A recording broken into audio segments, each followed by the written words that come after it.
ಮಕ್ಕಳೇ, ಅಕ್ಬರ್ ಮತ್ತು ಬೀರ್ಬಲ್ ಗಹನವಾದಂತಹ ಚರ್ಚೆಯಲ್ಲಿ ತೊಡಗಿದ್ದರು. ಚರ್ಚೆಯ ಮಧ್ಯೆ ಅಕ್ಬರ್ ಬೀರ್ಬಲನಲ್ಲಿ ಕೇಳಿದ, ಬೀರ್ಬಲ್ರೆ, ಆನೆಯೊಂದನ್ನು ದೇವರು ಬಂದು ರಕ್ಷಣೆ ಮಾಡಿದನಂತಲ್ಲ ಎಂಬುದಾಗಿ ಪ್ರಶ್ನೆ ಮಾಡಿದ. ಆಗ ಬೀರ್ಬಲ್ ಹೇಳ್ತಾನೆ, ಹೌದು ಮಹಾಪ್ರಭುಗಳೇ, ಗಜೇಂದ್ರನೆಂಬ ಒಂದು ಆನೆಯನ್ನು ನೀರಿನಲ್ಲಿ ಮೊಸಳೆ ಕಾಲನ್ನು ಹಿಡಿದಿರುತ್ತದೆ. ಆ ಸಂದರ್ಭದಲ್ಲಿ ಗಜೇಂದ್ರ ಶ್ರೀಮನ್ನಾರಾಯಣನನ್ನು ಪ್ರಾರ್ಥನೆ ಮಾಡಿತು. ಆ ಪ್ರಾರ್ಥನೆಯನ್ನು ಕೇಳಿದಂತಹ ಶ್ರೀಮನ್ನಾರಾಯಣ ಗಜೇಂದ್ರನನ್ನು ರಕ್ಷಣೆ ಮಾಡಿದ, ರಕ್ಷಿಸಿದ ಎಂಬುದಾಗಿ ಹೇಳಿದಾಗ ಅಕ್ಬರ್ ಹೇಳ್ತಾನೆ, ಅಲ್ವೋ, ಶ್ರೀಮನ್ನಾರಾಯಣನೇ ಯಾಕೆ ಬರಬೇಕು? ಅವನ ಸೇವಕರನ್ನು ಕಳಿಸಿಕೊಡ್ಬೋದಾಗಿತ್ತಲ್ಲ, ದೇವರೇ ಬಂದು ಯಾಕೆ ರಕ್ಷಣೆ ಮಾಡಬೇಕಿತ್ತು? ಸ್ವಾಮಿ, ಅದಕ್ಕೆ ನಾನು ನಿಮಗೆ ಇನ್ನೊಮ್ಮೆ ಉತ್ತರವನ್ನು ಕೊಡುತ್ತೇನೆ ಎಂಬುದಾಗಿ ಬೀರ್ಬಲ್ಲ ಹೇಳಿದ. ಹೀಗೆ ಕೆಲವು ದಿನ ಕಳೆಯಿತು. ಒಮ್ಮೆ ರಾಜಕುಮಾರನನ್ನು ರಾಜನ ಒಬ್ಬ ಸೇವಕ ಕರೆದುಕೊಂಡು ಹೋಗ್ತಾ ಇದ್ದ. ಚಿಕ್ಕ ಹುಡುಗ ಅವನು, ರಾಜಕುಮಾರ.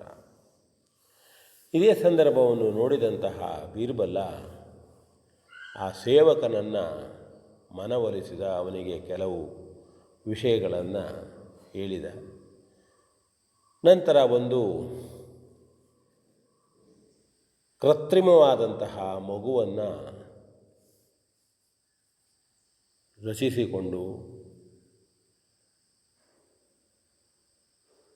ಆ ಸೇವಕ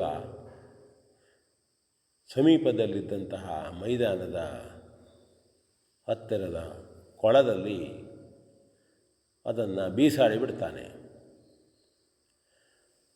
ಮತ್ತು ಓಡಿದ, ಅಯ್ಯೋ ರಾಜಕುಮಾರ ಕೊಳದಲ್ಲಿ ಬಿದ್ದ, ರಾಜಕುಮಾರ ಕೊಳದಲ್ಲಿ ಬಿದ್ದ ಅಂತ ಹೇಳುತ್ತಾ ಆಸ್ಥಾನದ ಕಡೆ ಓಡಿದ. ಇದನ್ನು ಕೇಳಿದಂತಹ ಅಕ್ಬರ, ಅಯ್ಯೋ ತನ್ನ ಮಗನೇ ಬಿದ್ದ ಅಂಥೇಳಿ ಓಡೋಡಿ ಬಂದು ಕೆರೆಯಲ್ಲಿ ಕೊಳದಲ್ಲಿ ಹಾರಿಯೇ ಬಿಟ್ಟ. ಹಾರಿ ಆ ಪ್ರತಿಮೆಯನ್ನು ಹೊರ ತೆಗೆದ.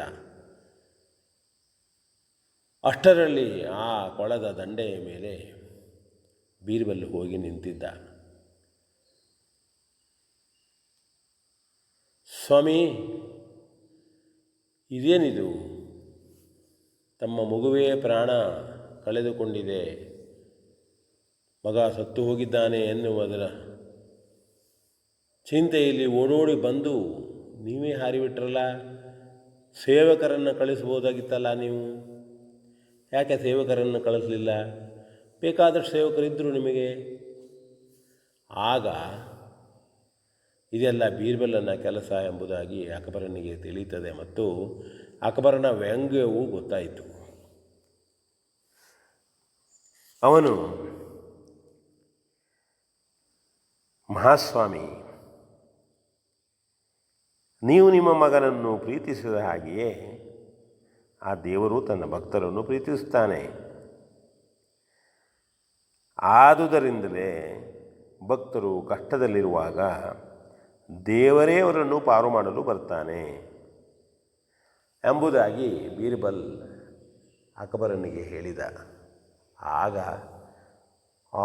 ಬೀರ್ಬಲನೇ ತಾನು ಅಂದು ಕೇಳಿದ ಪ್ರಶ್ನೆಗೆ ಸೂಕ್ತವಾದಂತಹ ನಿದರ್ಶನದೊಂದಿಗೆ ಉತ್ತರ ನೀಡಿದೆ ನೀನು ಎಂಬುದಾಗಿ ಬೀರ್ಬಲನನ್ನು ಹೊಗಳುತ್ತಾನೆ. ಹೀಗೆ ಭಕ್ತನು ದೇವರು ಶ್ರದ್ಧೆ ಇದ್ದಂತಹ ತನ್ನ ಪ್ರಾಮಾಣಿಕವಾದಂತಹ ಭಕ್ತರನ್ನು ರಕ್ಷಿಸುತ್ತಾನೆ ಎನ್ನತಕ್ಕಂತಹ ನೀತಿಯೊಂದಿಗೆ ವಿ ಎನ್ ಭಾಗವತ್, ಬರಬಳ್ಳಿ.